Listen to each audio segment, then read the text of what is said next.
राहुल गांधी ने 2019 में एक भाषण दिया जिसमें उन्होंने बोला कि नीरव मोदी, मेहुल चोकसी, ललित मोदी इत्यादि ये सब हजारों करोड़ रुपया लेकर भाग गए। और उसके बाद उन्होंने बोला, क्या ऐसी बात है कि ये सब चोरों का नाम ललित मोदी, नीरव मोदी, नरेंद्र मोदी, इन सब का नाम मोदी ही होता है। उन्होंने ये नहीं बोला कि सारे मोदी चोर होते हैं, लेकिन फिर भी एक कोई जिसका नाम मोदी था उसने सूरत में एक मानहानि का फौजदारी मुकदमा राहुल गांधी के खिलाफ दर्ज किया और उसमें सूरत के कोर्ट ने उनको सजा सुना दी और 2 साल की जेल की सजा। नमस्कार, मैं रविश कुमार। राहुल गांधी की लोकसभा की सदस्यता रद्द कर दी गई है। लोकसभा के सेक्रेटरी जनरल उत्पल कुमार सिंह ने आदेश पत्र पर दस्तखत कर दिए हैं और नोटिफिकेशन भी जारी कर दिया गया है। मदर ऑफ डेमोक्रेसी के आंगन में आपका हार्दिक स्वागत है। दिल्ली में पोस्टर लगाने पर 100 एफआईआर कर दी जाती है। कन्नड़ा एक्टर जब ट्वीट करते हैं कि हिंदुत्व की राजनीति झूठ पर आधारित है, तो बजरंग दल के कार्यकर्ता की एफआईआर पर गिरफ्तार कर लिए जाते हैं। और अब राहुल गांधी की सदस्यता समाप्त कर दी गई है। कानून वाकई बहुत अच्छा काम कर रहा है, सत्ता पक्ष की तरफ ही काम करता हुआ नजर आ रहा है। 4 साल पुराने बयान को लेकर राहुल गांधी को आपराधिक मानहानि के केस में 2 साल की सजा हुई और अगले ही दिन लोकसभा की सदस्यता चली गई। वे अब वायनाड से सांसद नहीं हैं। आज के दिन वे सारे नेता जो सत्ता पक्ष से जुड़े हैं, वो अपने भाषणों को याद कर इस खबर पर हंस रहे होंगे कि उन्हें तो सजा नहीं हुई, राहुल गांधी को सजा भी हुई और सदस्यता भी चली गई। क्या एक भाषण के लिए इतनी बड़ी सजा होनी चाहिए? यह आपराधिक मामला उस तरह से नहीं है कि व्यक्ति हत्या या भ्रष्टाचार के आरोप में शामिल पाया गया है। वो सिर्फ एक भाषण को लेकर आपराधिक मानहानि के मामले में सजा पाता है और उसकी सदस्यता रद्द कर दी जाती है। यह एक ऐसा फैसला है जो हर नागरिक को अब से असुरक्षित कर देगा, पहले से ज्यादा असुरक्षित कर देगा। जो लोग बोलने से डरे हुए हैं, अब डरने से ज्यादा कांपने लग जाएंगे और बोलना छोड़ देंगे।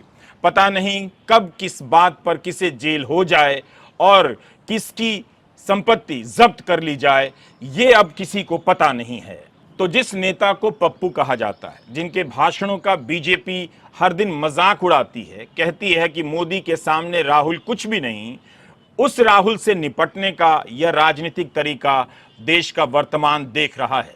कानून के फैसले की आड़ में इस फैसले पर राजनीतिक प्रतिक्रिया देने वाले बीजेपी के नेता अब बहुत आगे निकल चुके हैं। ऐसा लग रहा है कि सब कुछ एक तरफा हो चला है। विपक्ष या तो जेल में होगा या फिर संसद से बाहर। बल्कि इतना लिखने और बोलने से भी जेल की सजा हो जाए तो कोई अचरज नहीं। 3000 से अधिक दिनों तक भारत के एक छोर से दूसरे छोर तक पदयात्रा करते रहने वाला नेता अपने एक भाषण की इतनी सख्त सजा पा रहा है। Mother of democracy, father of power का माथा सहला रही है। राहुल गांधी ने कहा है कि उन्हें डर नहीं लगता, लेकिन जिस पार्टी को हराना सबसे आसान हो, जिसके नेता से उनके नेता को कोई चुनौती ना हो, राहुल की सदस्यता जाने पर बीजेपी कैसे खुश हो सकती है? जो विपक्ष भारत की जनता को दिखाई नहीं देता है, गोदी मीडिया ने दिखाना बंद कर दिया और फिर लोगों को समझाना शुरू किया गया कि विपक्ष तो दिखाई नहीं देता। उस दिखाई ना देने वाले विपक्ष के एक नेता की इसलिए लोकसभा की सदस्यता चली गई कि उन्होंने एक भाषण में कुछ कह दिया और वो आपराधिक मानहानि के केस में 2 साल की सजा उन्हें सुनाई जाती है। विपक्ष तो दिखाई नहीं देता है। उस विपक्ष को क्या सत्ता बहुत ज्यादा दिखाई देने लगी थी? 2024 के संदर्भ में देख रही थी कि वो जनता के सवालों पर कुछ ज्यादा ही बोलने लगा है। ये ललित मोदी हैं और एक नीरव मोदी हैं। दोनों विश्वगुरु लेवल के एकमात्र देश भारत से भाग गए हैं, कई साल से भागे हुए हैं। आज ये दोनों हंस रहे होंगे कि उन्हें लेकर विपक्ष के एक नेता राहुल गांधी ने निशाना क्या बनाया, उनकी सदस्यता चली गई। भारत की जनता के पैसे का गबन करने वाले ये दोनों आज सोच रहे होंगे कि सरकार उनका कुछ नहीं बिगाड़ सकी, मगर विपक्ष के एक नेता की सदस्यता चली गई। आईपीएल टूर्नामेंट में घपलों के आरोप में ललित मोदी का पीछा ईडी, सीबीआई, आयकर विभाग से लेकर चेन्नई पुलिस तक कर रही है। मेहुल चौकसी और नीरव मोदी ने पंजाब नेशनल बैंक को 14,000 करोड़ का चूना लगा दिया। 2018 से दोनों भगोड़े घोषित हैं। इनके भागने और गबन में शामिल होने को लेकर राहुल गांधी ने बयान क्या दिया, वो आपराधिक मानहानि के दायरे में आ गया और उनकी सदस्यता चली गई। कांग्रेस अध्यक्ष मल्लिकार्जुन खड़गे ने कहा है कि राहुल गांधी का बयान किसी समाज के संबंध में नहीं है। जो लोग पैसे लेकर भागे, जैसे ललित मोदी, नीरव मोदी और विजय माल्या, वे क्या पिछड़े समाज से थे? ये लोग ऐसी अनुभूति बना रहे हैं कि राहुल गांधी ने पिछड़े समाज के बारे में बोला है। इंतजार कीजिए कि भारत के लोकतंत्र को मदर ऑफ डेमोक्रेसी कहने वाले प्रधानमंत्री नरेंद्र मोदी इस पर क्या कहते हैं। वे राजनीतिक जवाब देते हैं या कानून का सम्मान करने की आड़ में इसे सही ठहराते हैं, या अदानी मामले पर जिस तरह से चुप रहे हैं उसी तरह से इस पर भी चुप रह जाएंगे। कांग्रेस के मीडिया प्रमुख जयराम रमेश ने ट्वीट किया है कि हम राजनीतिक और कानूनी लड़ाई लड़ेंगे, हमें कोई डरा नहीं सकता, न चुप करा सकता है। अदानी समूह के महा स्कैम पर जेपीसी की जगह राहुल गांधी की सदस्यता रद्द कर दी गई है। भारतीय लोकतंत्र ओम शांति। ओम शांति किसी की मौत पर भी कहा जाता है। क्या जो हुआ है वो ठीक हुआ है? ठीक है, कांग्रेस अदालत में अपील करेगी, लेकिन क्या उस अपील का फैसला 2024 से पहले आएगा? कोई नहीं बता सकता। कानून की किताब की हिंदी औपचारिक होती है। इन धाराओं को समझना मुश्किल तो होता है, मगर असंभव नहीं, जिसे मैं पढ़ रहा हूं। लोक प्रतिनिधित्व अधिनियम 1951 के सेक्शन 8(3) में लिखा है कि कोई व्यक्ति जो किसी अपराध के लिए सिद्ध दोष ठहराया गया है और 2 वर्ष से अन्यून के कारावास से दंडादिष्ट किया गया है, ऐसी दोष सिद्धि की तारीख से निर्रहित होगा और उसे छोड़े जाने से 6 वर्ष की अतिरिक्त कालावधि के लिए निर्रहित बना रहेगा। साधारण हिंदी में इसका यही मतलब हुआ कि राहुल गांधी अगले 6 वर्ष तक के लिए चुनाव नहीं लड़ सकेंगे। तो क्या इस तरीके से उन्हें चुनावी राजनीति से बाहर कर दिया गया है? वाकई राहुल गांधी ने क्या ऐसा कह दिया कि सारे मोदी समाज का अपमान हो गया? बीजेपी कह रही है कि ओबीसी का अपमान हो गया है। क्या समाज में कितनी गरीबी है, कितने ही बच्चे अच्छी शिक्षा हासिल नहीं कर पाते हैं, कितने ही लोग, ओबीसी समाज के भी लोग, अस्पताल में अच्छा इलाज हासिल नहीं कर पाते हैं। इन सब बातों से किसी का अपमान नहीं हो रहा है। एक बयान से, एक भाषण से ओबीसी समाज का अपमान हो रहा है, जैसा कि बीजेपी कह रही है। क्या अपनी राजनीति के लिए ओबीसी के स्वाभिमान को और उसकी विरासत को बीजेपी ठोकर नहीं मार रही है? दलित और ओबीसी समाज ने इस देश की राजनीति की धुरी पलट दी। अपनी गरीबी के पेट से ऐसे ऐसे नेता पैदा कर दिए जो सबके नेता बने, मुख्यमंत्री से लेकर प्रधानमंत्री की कुर्सी पर पहुंचे। इस समाज ने तमाम सामाजिक अपमानों का प्रतिकार किया, जातिगत भेदभाव का विरोध किया और लोकतांत्रिक संवैधानिक तरीके से समाज में ऊंची जाति के वर्चस्व को तोड़ दिया। मगर ऐसा करने के क्रम में किसी भी जाति समाज के नेता की आवाज बंद नहीं की, बल्कि उनकी आवाज के सामने अपनी आवाज उठाई। इस तरह से ओबीसी समाज ने अपने नेतृत्व से इस देश के लोकतंत्र को सुंदर बनाया है।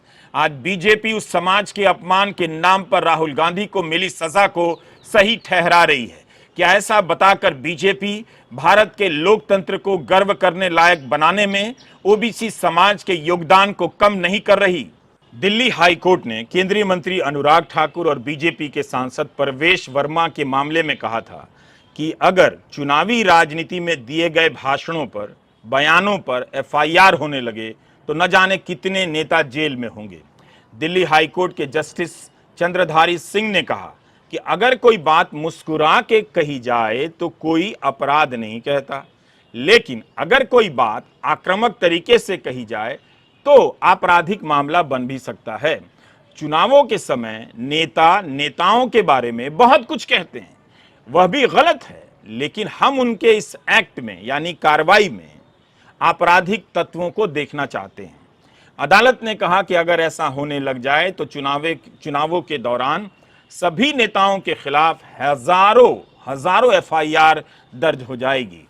कांग्रेस नेता रेणुका चौधरी ने प्रधानमंत्री मोदी के एक बयान को ट्वीट करते हुए लिखा है कि प्रधानमंत्री मोदी सुर्पनखा कह रहे हैं, सदन के भीतर उन्हें सुर्पनखा कह रहे हैं। मैं मानहानि का मुकदमा दायर करूंगी और देखती हूं कि कोर्ट कितनी तेजी से काम करते हैं। ये जनता को सीधे सीधे चुनौती है कि इसे स्वीकार करो कि एक सांसद की सदस्यता हत्या या भ्रष्टाचार के केस में नहीं गई है, भाषण देने के मामले में गई है। जिस भाषण का राजनीतिक जवाब नहीं दिया गया, उस भाषण का कानून से हिसाब कर दिया गया। दिल्ली हाई कोर्ट ने अनुराग ठाकुर और परवेश वर्मा के मामले में कहा, चुनाव जीतने के इरादे से कुछ कहना और लोगों को भड़काना या उकसाना दोनों दो अलग अलग चीजें हैं। तो यही पैमाना राहुल गांधी के लिए क्यों नहीं? क्या इस देश में दो कानून हैं, दो मर्यादाएं हैं? राहुल के बयान से कहीं ज्यादा गंभीर बयान था अनुराग ठाकुर का और बीजेपी के सांसद परवेश वर्मा का। क्या राहुल को उनकी गलती की बहुत बड़ी सजा नहीं दी जा रही है? क्या विपक्ष इस सजा का मतलब समझ भी पा रहा है कि उसके साथ क्या हुआ है? क्या वो ये समझ रहा है कि केवल राहुल गांधी के साथ हुआ है, या उसे अब दिखाई देने लगा है कि विपक्ष को खत्म करने का आखिरी प्रहार शुरू हो चुका है? राष्ट्रीय जनता दल ने इस पर ट्वीट करते हुए लिखा है, सदस्यता रद्द करने की कॉपी को ट्वीट की है और लिखा है कि निर्लज्जता और तानाशाही का घालमेल अपने चरम पर। जरूर अभिव्यक्ति की स्वतंत्रता के अधिकार में कुछ सीमाएं, कुछ अंकुश बताए गए। आर्टिकल 19(1) की कसौटी पर राहुल गांधी के भाषण को कसा जा सकता है, यह अदालत का विषय है। लेकिन राजनीतिक तौर पर जो प्रतिक्रिया आ रही है बीजेपी की तरफ से, वो चिंता का विषय जरूर है। अब राहुल गांधी लोकसभा के सदस्य नहीं हैं, जहां बीजेपी उनसे माफी मांग रही थी और राहुल ने कहा कि उसी सदन के पटल पर उन्हें अपना पक्ष रखने का मौका दिया जाए। लेकिन अब वो मौका उन्हें कभी नहीं मिलेगा, क्योंकि उनकी सदस्यता रद्द कर दी गई है। मशहूर वकील प्रशांत भूषण ने ट्वीट किया है कि राहुल गांधी ने नीरव मोदी, ललित मोदी, मेहुल चौकसी को चोर कहा और यह पूछा कि ऐसा क्यों है कि सब चोरों के नाम मोदी हैं। यह नहीं कहा कि सब मोदी चोर हैं। फिर भी किसी मोदी के मानहानि की कंप्लेंट पर उन्हें 2 साल की सजा, ताकि उन्हें सांसद से बर्खास्त कर दिया जाए। यह भारत के लोकतंत्र का हाल है। यह लोकतंत्र का सबसे खतरनाक दौर है। एक भाषण की सजा क्या इतनी बड़ी होनी चाहिए? अगर इस पैमाने पर तमाम भाषणों को निकालकर देश की अदालतों में मुकदमा होने लगे, तो फिर राजनीति का क्या हाल होगा? राजनीति अब अदालतों के गलियारे में अपना रास्ता खोजने चली गई है। यही हाल रहा तो अदालतों को भी राजनीति के गलियारे में अपने वजूद का रास्ता खोजना पड़ सकता है। जिस दिन सुप्रीम कोर्ट के 3 जजों की बेंच ने हाई कोर्ट से कहा कि निचली अदालतों के फैसलों पर नजर रखें, अगर अनावश्यक तरीके से किसी को जेल भेजा जाता है तो ऐसा फैसला लिखने वाले जज को ट्रेनिंग के लिए भेज दिया जाए, उसी दिन सूरत के चीफ जुडिशियल मजिस्ट्रेट के फैसले से राहुल गांधी की लोकसभा की सदस्यता खतरे में पड़ गई और आज चली गई। दोनों ही मामले अलग हैं, मगर एक व्यवस्था के तहत इन दोनों को देखने से पता चलता है कि कानून का रास्ता कानून से ही तय नहीं हो रहा है। अगर हो रहा होता तो सुप्रीम कोर्ट को, इलाहाबाद हाई कोर्ट को निर्देश नहीं देना पड़ता कि मजिस्ट्रेट के फैसलों पर नजर रखिए। यूपी में सबसे अधिक बिना जरूरत के लोगों को जेल भेजा जा रहा है। इस पृष्ठभूमि में भारत की न्याय व्यवस्था भरोसा भी पैदा कर रही है कि वो अपनी कमजोरियों पर खुद ही हाथ धर रही है। उम्मीद है देश की जनता कभी यह जान पाएगी कि सुप्रीम कोर्ट के फैसले के बाद उत्तर प्रदेश में बिना जरूरत के जेल भेजने की संख्या में कितनी कमी आई है। देखने से यह बात कितनी सामान्य लगती होगी, मगर इस तरह से जेल भेज देने से कितने लोगों का सामाजिक, आर्थिक और राजनीतिक जीवन बर्बाद हो जाता होगा, इसे ध्यान में लाने की बहुत जरूरत है। विपक्ष के नेताओं को ऐसे निपटाया गया तो देश का लोकतंत्र बर्बाद हो जाएगा।